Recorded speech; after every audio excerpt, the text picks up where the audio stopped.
స్నేహితుల మధ్య చిచ్చు పెట్టింది సిగరెట్ లైటర్. అవును, చిచ్చు పెట్టడమే కాదు, ఏకంగా ప్రాణాలు తీసేసింది. మీరు వింటోంది అంటోంది అక్షరాల నిజం. ప్రాణం తీసింది సిగరెట్ లైటర్ గొడవ.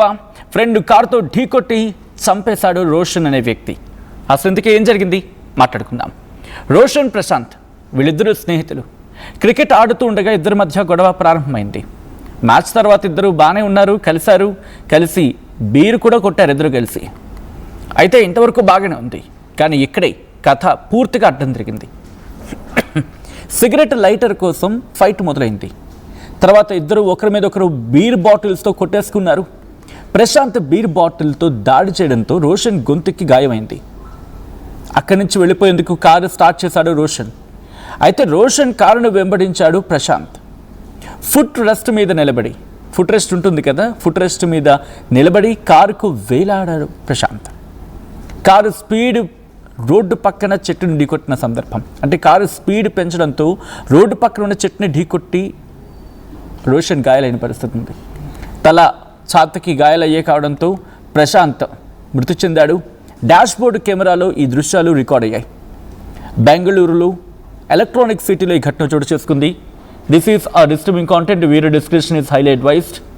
ఈ కథను మిమ్మల్ని కాస్త కలవరపరచచ్చు, అయితే మిమ్మల్ని కలవరపాటు గురి చేయడం ఆర్టీవీ ఉద్దేశం కాదు. కానీ ఇటువంటి కథలను చూసినప్పుడు కాస్త కలవరపాటు గురి అవకాశం ఉంటుంది కాబట్టి దీనికి సంబంధించిన జాగ్రత్తలు తీసుకోవాలని ఆర్టీవీ సూచించడం జరుగుతుంది. ఒకసారి మీరు చూడొచ్చు వాళ్ళు ఎలా వెళ్తున్నారనేది. అదిగో వెనకాల వెళ్తున్న సందర్భంలో అది మీరు చూడొచ్చు ఎలా వెళ్తున్నారనేది. అదిగో కారు ఒక్కసారిగా స్పీడ్ పెరిగింది, మీరు చూసారా? కారు స్పీడు మెల్లిగా 25, అదిగో అంతే అయిపోయింది. కట్ చేస్తే ఇది పరిస్థితి. కారు ముందు భాగం నుజ్జు అయిపోయింది. కారు ముందు భాగం మీరు చూడొచ్చు ఎలా ఉందనేది. పూర్తిగా నుజ్జు అయిపోయింది. స్నేహితుల మధ్య చిచ్చు పెట్టింది సిగరెట్ లైటర్. క్రికెట్ ఆడుతున్న క్రమంలో గొడవ స్టార్ట్ అయింది. ఆ గొడవ కాస్త చినికి గాలివానగా మారింది. ఎక్కడి వరకు వెళ్ళిపోయిందంటే ఇద్దరూ కలిసి బీర్ తాగుతున్న సందర్భంలో ఒకరి మీద ఒకరు దాడి చేసుకునేంతలా. ఒక్కసారి డీటెయిల్గా మళ్ళీ మాట్లాడుకునే ప్రయత్నం చేద్దాం. బెంగళూరులో క్రికెట్ మ్యాచ్ తర్వాత మధ్యలో ఇద్దరి మధ్య వాగ్వాదం జరిగింది. ఆ తర్వాత ఒక వ్యక్తి తన ఎస్యూవీ కారుని చెట్టుతో ఢీకొట్టుగా ఇంకొకరి వాహనానికి, అక్కడ ఏం జరిగిందో విజువల్స్ చూస్తే అర్థమవుతుంది. పోలీసులు ఏమంటున్నారంటే 33 ఏళ్ల ప్రశాంత్, అలాగే 37 ఏళ్ల రోషన్ హెగ్డే వీళ్ళిద్దరూ క్రికెట్ ఆడుతున్నారు. అయితే క్రికెట్ గ్రౌండ్లోనే గొడవ పడ్డారు వీళ్ళిద్దరు. ఆ తర్వాత వీళ్ళిద్దరి మధ్య డిఫరెన్సెస్ కొంచెం ఎక్కువయ్యాయి. ఏకంగా ఫిజికల్గా, అంటే శారీరకంగా ఒకరి మీద ఒకరు దాడులు చేసుకునేంత వరకు వెళ్ళిపోయింది. భౌతికంగా దాడులు చేసుకునేంత వరకు వెళ్ళిపోయింది. ఒకరినొకరు తోసుకోవడం, ఆ తర్వాత ఒకరి మీద ఒకరు తిట్టుకోవడం ఇదయింది. అయితే టోర్నమెంట్ అయిపోయిన తర్వాత ఎలక్ట్రానిక్ సిటీలోకి ఒక మాల్ వెనక ఉన్న ఒక ఓపెన్ గ్రౌండ్లోకి వెళ్ళారు వీళ్ళు అక్కడ బీర్ కొట్టారు. ఆ తర్వాత సిగరెట్ లైటర్ గురించి గొడవ వచ్చింది. ఆ తర్వాత గొడవ కాస్త బీభత్సానికి దారితీసింది. ఇద్దరు బీర్ బాటిళ్లతో ఒకరి మీద ఒకరు దాడి చేసుకున్నారు. ఆ దాడిలో హెగ్డే నాలుకపై గాయమైందంటూ కూడా కొన్ని రిపోర్ట్లు చెప్తున్నాయి. అయితే గొడవ తర్వాత హెగ్డే తన టాటా సఫారీలో వెళ్ళిపోవడానికి ప్రయత్నం చేశాడు. ప్రశాంత్ వాహనానికి వెంటపడ్డాడు. దాని ముందున్న పాదచారులు ఉంటుంటారు కదా, అక్కడ వాళ్ళతో కూడా వాదన కొనసాగించాడు. అయితే కారు కదులుతూ ఉండగా హెగ్డే అతన్ని చంపాలనే ఉద్దేశంతో కారు వేగం ఒక్కసారిగా పెంచాడనేది వినిపిస్తుంది మాట. అక్కడ ఆ విజువల్స్ మీరు చూడొచ్చు. హెగ్డే ఉద్దేశపూర్వకంగా ఎస్యూవీ కారును రోడ్డు పక్కన ఉన్న చెట్టుని, అలాగే ఆ తర్వాత కాంపౌండ్ని ఢీకొట్టాడని చెప్పి పోలీసులు చెప్తున్న మాట. అయితే ఈ ప్రమాదంలో ప్రశాంత్ తన ఛాతీకి తీవ్ర గాయం కావడంతో అక్కడికక్కడే ప్రశాంత్ మరణించాడు. ఈ సంఘటన మొత్తం ఆ కారు డాష్ కెమెరా ఉంటుంది కదా, డాష్బోర్డ్ కెమెరా ఉంటుంది కదా, అక్కడ ఆ ఫుటేజ్లో రికార్డ్ అయ్యింది. దీంతో నిందితులను గుర్తించారు పోలీసులు. బిఎన్ఎస్ సెక్షన్ 103 సబ్సెక్షన్ 1 కింద కేసు నమోదైంది. సంఘటన జరిగిన గంటలోనే ఐటీ ఉద్యోగిగా పనిచేస్తున్న హెగ్డేను పోలీసులు అరెస్ట్ చేశారు.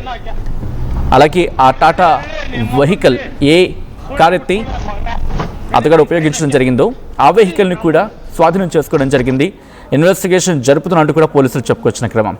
ఈ కథను మిమ్మల్ని కాస్త కలవరపరచవచ్చు. అయితే మిమ్మల్ని కలవరపాటు గురి చేయడం ఆర్టీవీ ఉద్దేశం కాదు, కానీ ఇటువంటి కథనాలు చూసినప్పుడు కాస్త కలవరపాటు గురి అవకాశం ఉంటుంది కాబట్టి దీనికి సంబంధించిన జాగ్రత్తలు తీసుకోవాలని ఆర్టీవీ సూచించడం జరుగుతుంది.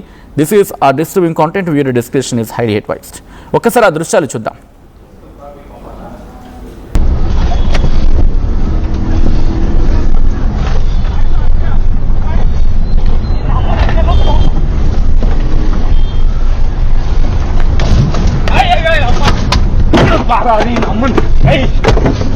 ಮಗನೇ ಟೈನ್ ಹಾಕ್ಯ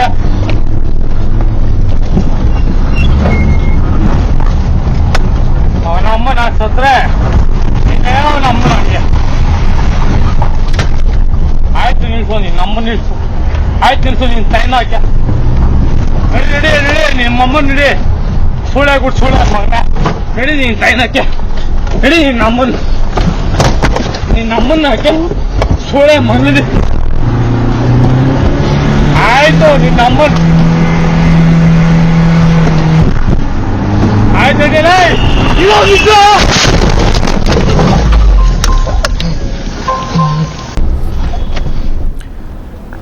రైట్. అది బెంగళూరులో జరిగిన ఘటనకు సంబంధించిన దృశ్యాలు. ఒక్కసారిగా అక్కడ భీతవాహ పరిస్థితి ఏర్పడింది. కారు వేగం పెంచడం, కారు వేగంగా వెళుతూ ఉండడం. అదృష్టవశాత్తు అక్కడ 2 వీలర్స్ వెళ్తూ ఉన్నాయి, వాళ్ళు తప్పించుకోగలిగారు. అదృష్టం అనేది చెప్పుకోవాలి. ఎందుకంటే ఆ ఒక్కసారిగా ఆ కారు స్పీడ్ పెంచిన తర్వాత ఎంతటి దారుణం జరిగిందో ఆ విజువల్స్ చూస్తే మనకు అర్థమవుతుంది. ఈ కథను మిమ్మల్ని కాస్త కలవరపరచచ్చు. అయితే మిమ్మల్ని కలవరపాటు గురి చేయడం ఆర్టీవీ ఉద్దేశం కాదు, కానీ ఇటువంటి కథనాలు చూసినప్పుడు కాస్త కలవరపాటు గురి అవకాశం ఉంటుంది కాబట్టి దీనికి సంబంధించి తగిన జాగ్రత్తలు తీసుకోవాలని ఆర్టీవీ సూచించడం జరుగుతోంది. ఇటువంటి ఘటనలకు సంబంధించి ఎందుకంటే చిన్న చిన్న గొడవలు జరుగుతూ ఉంటాయి, బట్ వాటిని సర్దుబాటు చేసుకోవాలి. బట్ వాటిని చినికి గలవానిగా చేసుకుంటే ఎంతటి ప్రమాదానికి దారితీస్తాయి. ఈరోజు ఆ ఇద్దరు స్నేహితుల్లో ఒకరు లేరు, ఉన్న ఇంకొక వ్యక్తి కూడా ఇప్పుడు కటకటాల పాలయ్యాడు. ఏం జరిగింది అక్కడ? ఏం జరిగింది ప్రశ్నించుకోవాల్సిన సందర్భం.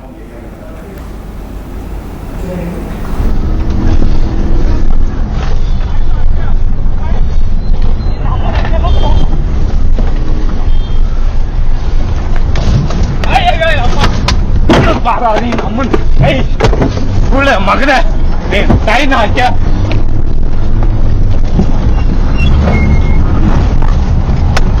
ಅವನಮ್ಮ ನಾ ಸತ್ರೆ ಅವನಮ್ಮ ನನಗೆ ಆಯ್ತು ನಿಲ್ಸು, ನೀನು ನಮ್ಮ ನಿಲ್ಸು, ಆಯ್ತು ನಿಲ್ಸು, ನೀನು ಟೈನ್ ಹಾಕ್ಯ ನಡಿ ನಡಿ ನಿಮ್ಮಮ್ಮ ನಡಿ ಸುಳ್ಳೆ ಕೊಟ್ಟು ಸುಳ್ಳೆ ಮಗನೇ ನಡಿ, ನೀನು ಟೈನ್ ಹಾಕ್ಯ ನಡಿ, ನಿನ್ನ ನಮ್ಮನ್ನ ಹಾಕ್ಯ ಸುಳ್ಳೆ ಮಗನಿದೆ.